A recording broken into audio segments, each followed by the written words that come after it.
Hi parents. So today we're going to talk about our brains, fight, flight, or freeze, and learn about a brain model, kind of primitive brain model, and talk about co-regulating and how to regulate our kids when they're in that space where they're kicking and they're hitting and they're biting and they're screaming, panicking, all of those things. We're going to talk about how to help with that regulation at home.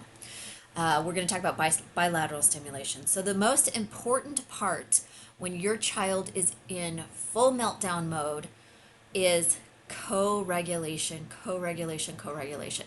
We've got to get ourselves regulated so that we can help regulate our child.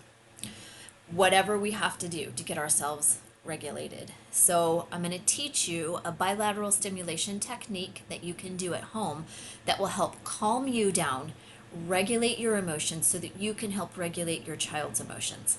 So it's called butterfly bilateral stimulation. So just take your hands and cross them over each other like this, lock your thumbs like this, and put your hands on your chest like this.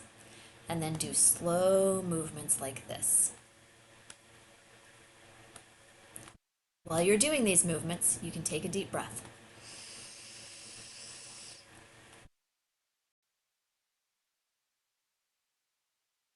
So when you're deep breathing, I would like for you to inhale to a count of 4, hold that breath for 7 seconds, and exhale, count of 8.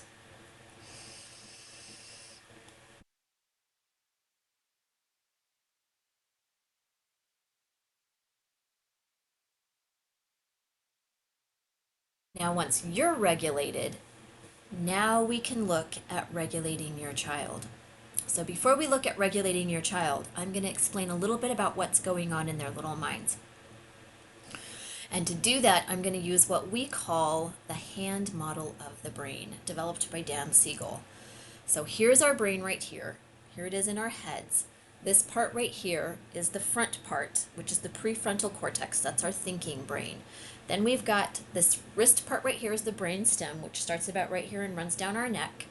And then we've got this part right here, which is our feeling brain. And it's right in the middle of our brain.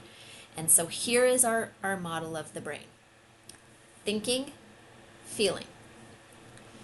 Okay, so when your child, what we call in child therapy, flips their lid and their thinking brain comes up and they're acting completely out of the feeling brain, I like to equate it to being in a car.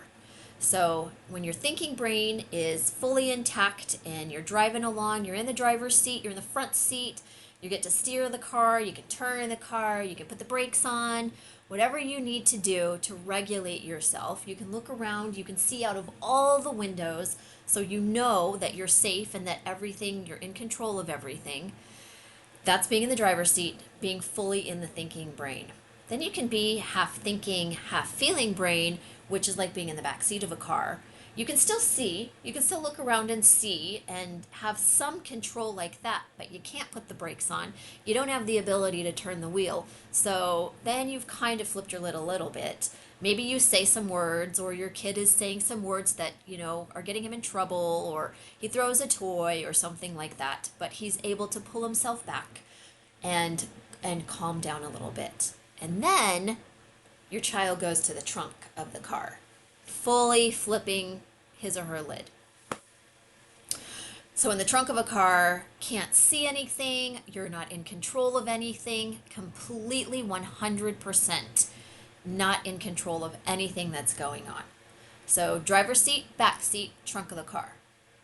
So when your child is in the trunk of the car, in full-on feeling brain, he or she is hitting, kicking, biting, saying, I hate you, maybe even freezing, deep breathing, looking around the room like they're trying to find a way out, full-on panic mode, full-on meltdown, tantrum, whatever is going on.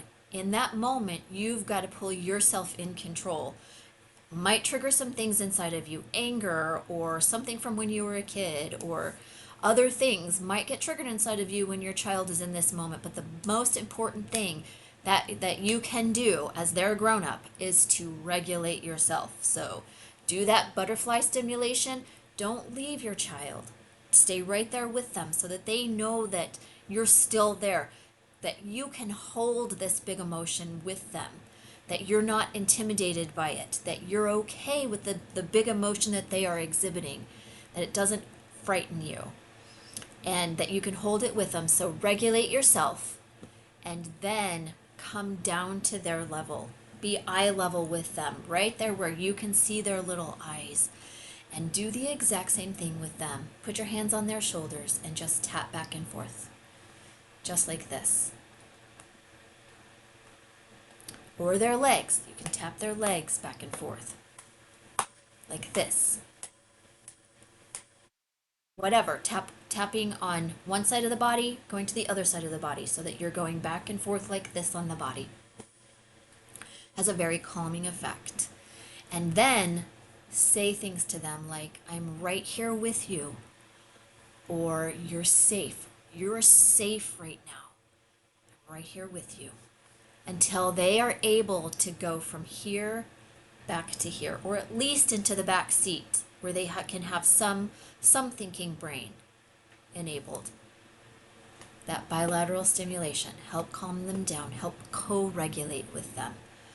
This is a really, really effective technique that you can use at home when your child has flipped their lid. Thanks, guys. Happy regulating.